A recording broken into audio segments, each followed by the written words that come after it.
Okay, this is our last session here on our concept of God, and you answered the 14 questions. You looked at the distant and close to help you get a concept of, so you understand what your concept of God is.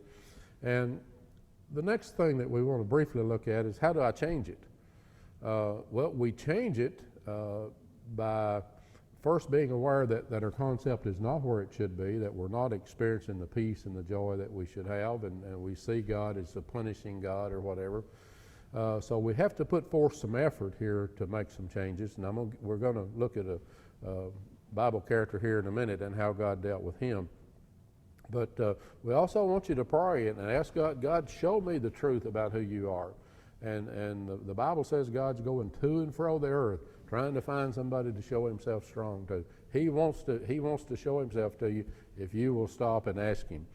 Now, there's a couple of things that I want you to remember and that you probably have not thought about. One of them is, we cannot see ourselves properly until we see God properly. If we don't see God as he really is, we're going to have a wrong viewpoint of us. So that's very important. And the second thing is that our concept of God views how we look at other people. It really does. If I see God as up there just waiting to push those buttons and judgmental, I'm probably going to be judgmental toward other people. So I must get my concept of God right in order to see myself properly, in order to see others. Now we're going to look at a fellow in the Bible that many of you are familiar with called Gideon. And I want you to see how God dealt with Gideon here. This is really, really neat. But I also want you to know that God will deal with you the same way that he dealt with Gideon. And I'm going to read some verses here, and we're going to break them down as we go. And in Judges chapter 6, I'm going to read a couple of verses here. It said, "Then the sons of Israel did what was evil in the sight of the Lord, and the Lord gave them into the hands of Midian 7 years. And the power of Midian prevailed against Israel." That's in Judges 6. Now, we can see here, now I want you to think about our concept of God here.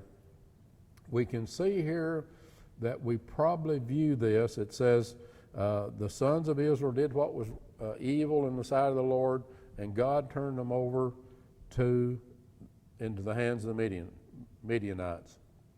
So we can see here that God is punishing Israel for their evil.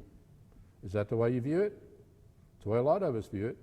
Well, if you remember in some sessions back when we looked at the flesh from Philippians 3, and we also shared with you that God gives the devil access to the flesh. 1 Corinthians 5:5. It said, turn this one over to Satan for what? The destruction of the flesh. Why? So that he might be saved in the end. In other words, there was a good reason for turning him over to Satan. Now, where does evil come from? It said Israel did what was evil in the sight of the Lord. Where does evil come from? Well, it comes from the flesh. Okay? So we see that the purpose of turning them over, the purpose of putting them into bondage, was actually to deliver them. So again, here we can have the concept of God that, well, God's just punishing because they did evil. That wasn't his heart at all. He was trying to deliver them and to bring them back because God knows how destructive sin is. And he knows, again, it keeps his people from having what he wants them to have. That's his heart. Okay? Then let's go on to look. It said, then the angel of the Lord came and sat under the oak that was in Ophrah, which belonged to Joash the Abiezrite, as his son Gideon was beating out wheat in the winepress in order to save it from the Midianites.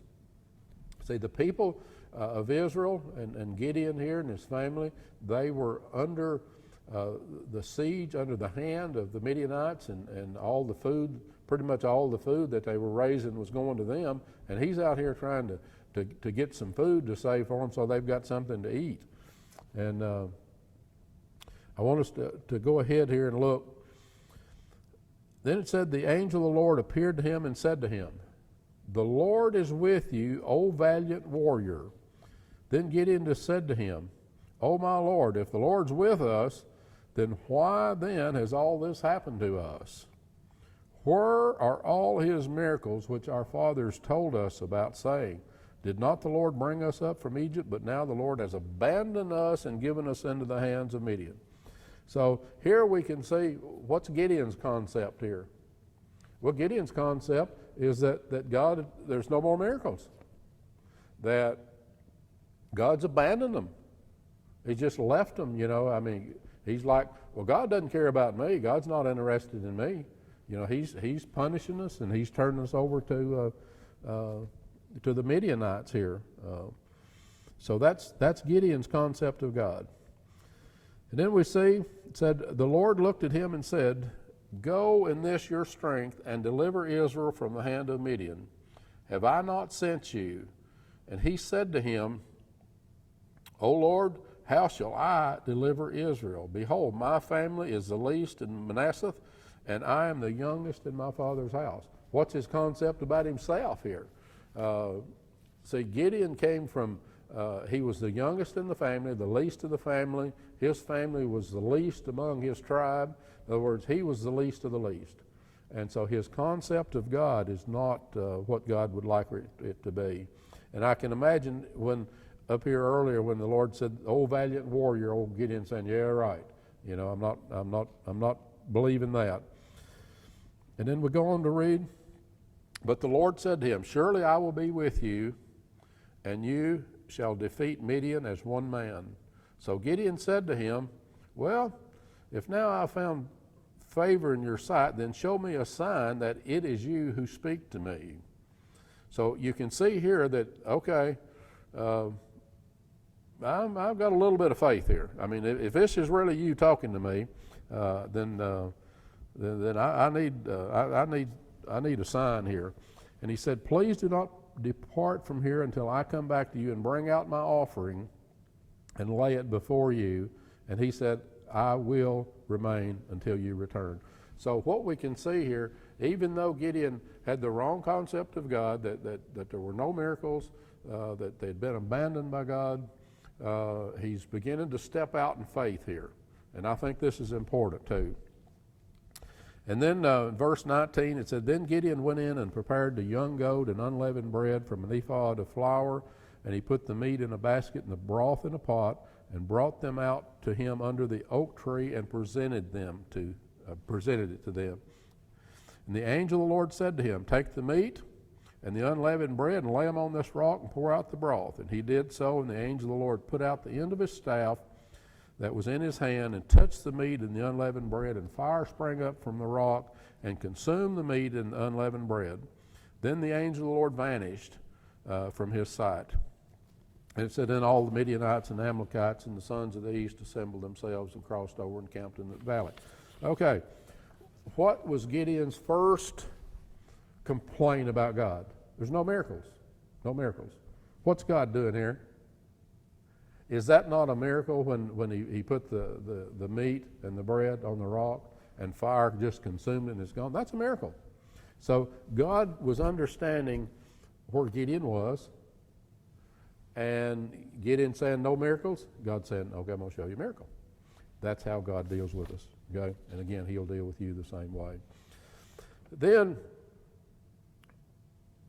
because we saw that Gideon stepped out in faith there a minute ago by preparing this food, and he was making a step in the right direction. And then it says, "So the Spirit of the Lord came upon Gideon, and he blew a trumpet, and the Abiezrites were called together to follow him, and he sent messengers throughout Manasseh, and they also were called together to follow him, and he sent messengers out, and they came to meet him."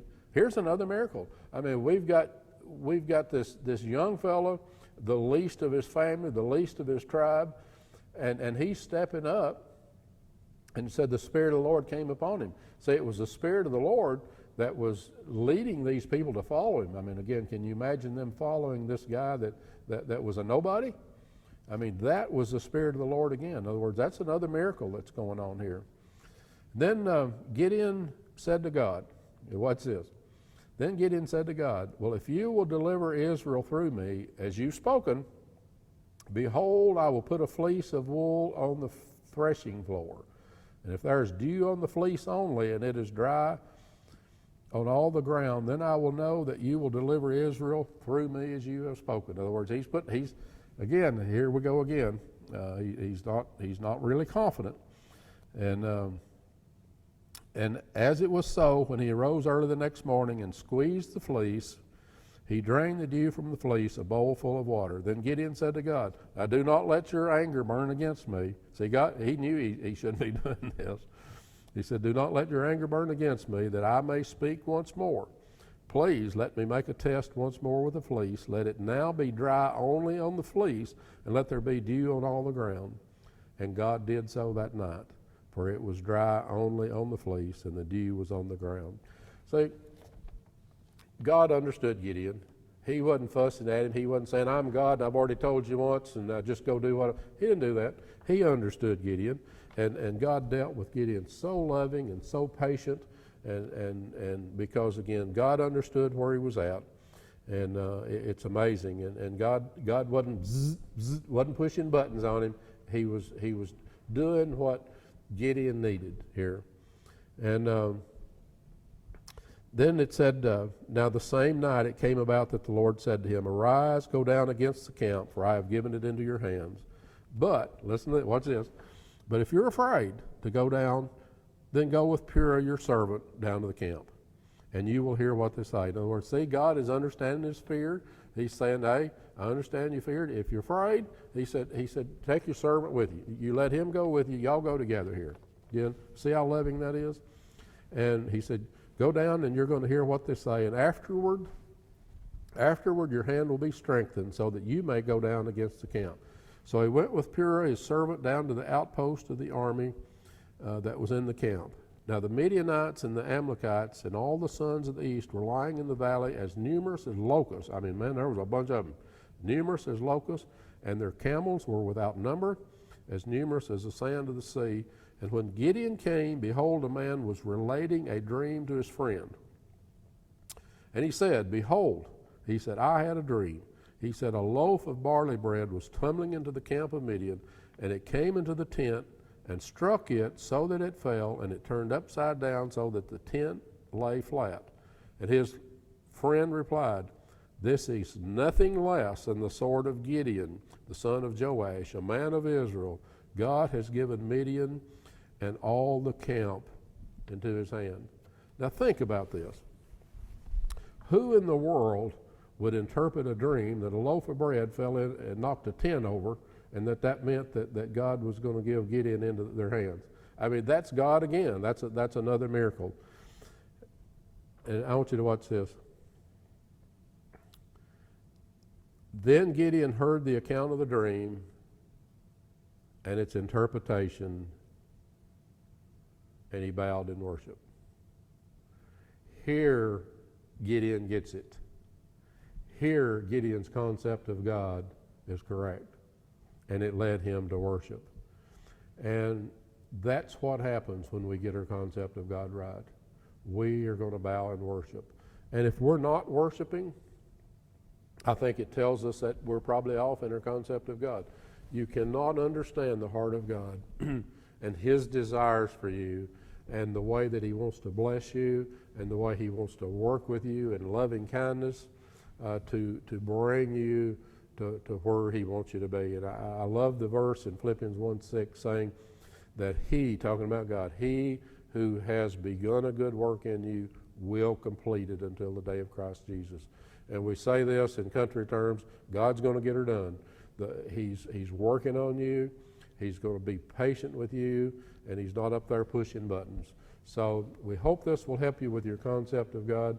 The way that God dealt with Gideon is the same way that he will deal with you. So until next time, God bless.